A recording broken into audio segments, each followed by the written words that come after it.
Where do you go to get peace and quiet, a little space, and a not so bad commute into downtown? How about a former sawmill camp turned growing town just east of Castle Rock? Hey everybody, it's Alyson Wahl with Live South Denver, your real estate strategist and realtor for the South Denver area. So what is this gem of a town that we're talking about? It's Elizabeth, Colorado. It's been a spot on the map since about the 1890s. And the heart of Elizabeth is about 15 miles away from both Castle Rock and Parker. And at about 45 miles away from Denver, it puts the commute into town at about 1 hour. The 80% of locals in Elizabeth who make that commute into Denver for work find it completely worth it for the lifestyle they get when they are back on their home turf. The attraction for Elizabeth is both the obvious space, plenty of acreage, rolling hills and wide views. Quiet. Of course, you're a little farther away from hustle and bustle, large roads, not so close to your neighbors, and a bit more freedom. I get asked often about where to go to have no HOA, or where can I have chickens, where can I have goats. Elizabeth is gonna be it. It's a lot of horse property, there are some cattle out there, you can have llamas, you can have goats, you can have farms, you can do a lot of anything you could dream of out there. Some of the less obvious perks, it's small town life where you get to know the restaurant owner, the barkeep, the bank teller, the cashier at your grocery store, and everybody waves when you're driving down your side roads, even if they don't know you. Now, lest I leave out some of the challenges of rural life, let's give a fair and balanced perspective. If you live out in Elizabeth, you're gonna get some large snowstorms, larger than sometimes happen in town. Now, on the flip side, sometimes they get nothing and town gets dumped on. The thing is, if you live on acreage and have a quarter-mile driveway,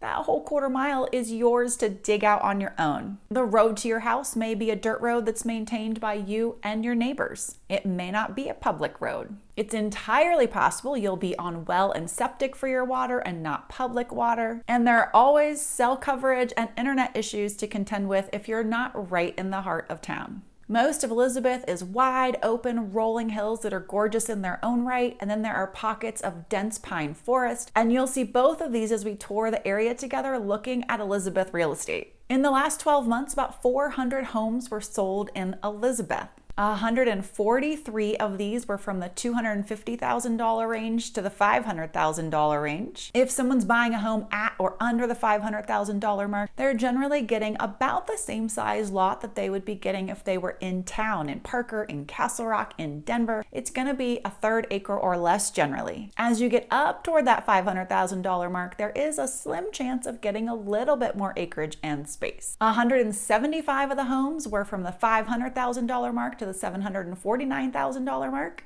And most of those were below a half acre until you get to right around the $700,000 mark. And then you start seeing lots with 5 acres or more. So these two price points make up 3/4 of all the homes that have sold in the last year. And there are a good chunk of new construction homes in there. And we're going to talk about those neighborhoods in just a minute. Most of those homes in these new construction areas sit on smaller lots, almost all of them on an acre or less, and most of them on that 1/3 acre or smaller, just like you would find in town. If we took those new construction homes out of the mix though, everything else in that $500,000 and $600,000 range is running right around 2 acres of land, so not bad. Definitely a lot more than you'll find looking in a traditional suburb. All right, so how did the last 25% of those 400 homes break down? Well, 63 of those were from $750,000 to $999,000. The acreage range was 1 to 42 acres for homes in this price point, with 2/3 of them being 5 to 10 acres in size. Most of the remaining homes were over 20 acres, and the majority of the homes were over 4,000 square feet large. And last but not least, if your budget can handle it, there were 19 homes that were sold over $1 million. These were all luxury homes and working ranches, and the acreage on these ranged from just over 1 acre up to 107 acres in size. So let's talk about those new construction neighborhoods that are in Elizabeth. There are 3 of them right now. The first one is Independence. There are a couple different builders in there. There's Lennar and Richmond and Joyce Homes. Joyce is a higher end builder, so you're gonna get a bit larger lots with nicer views, a bit higher end home with more options for finishes. Independence sits more on the western edge of Elizabeth, so it's really close to Parker, only about 10 minutes away from town.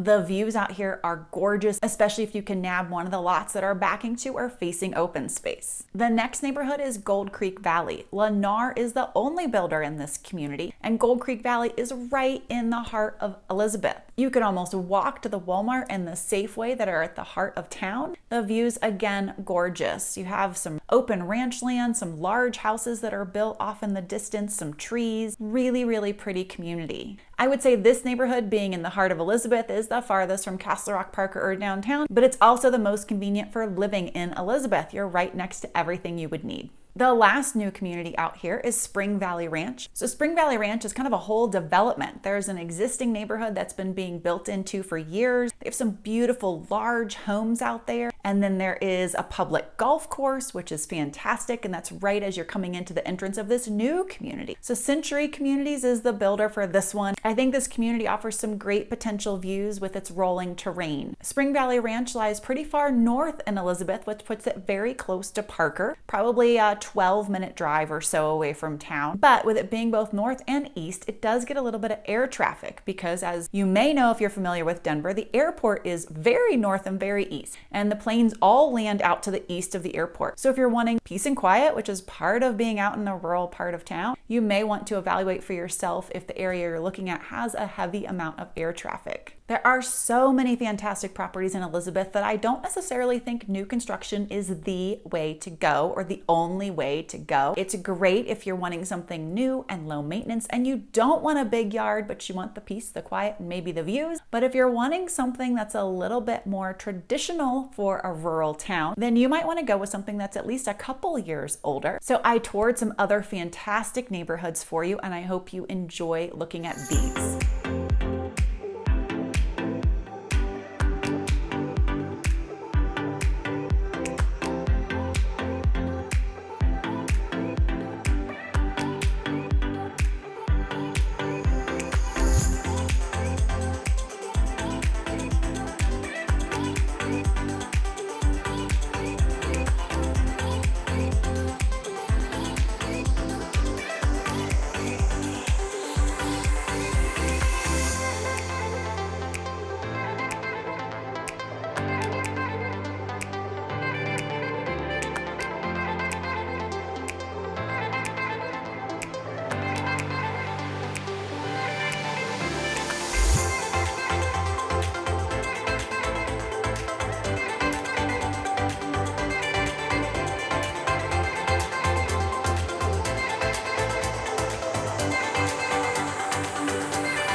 If you want to talk about homes on land and acreage, or you want to talk about living in any of Denver's suburbs, please know I would be delighted to connect with you and hear about how I could serve you. Give me a call, shoot me a text, send me an email, whatever works for you. Hey, I will see y'all next week.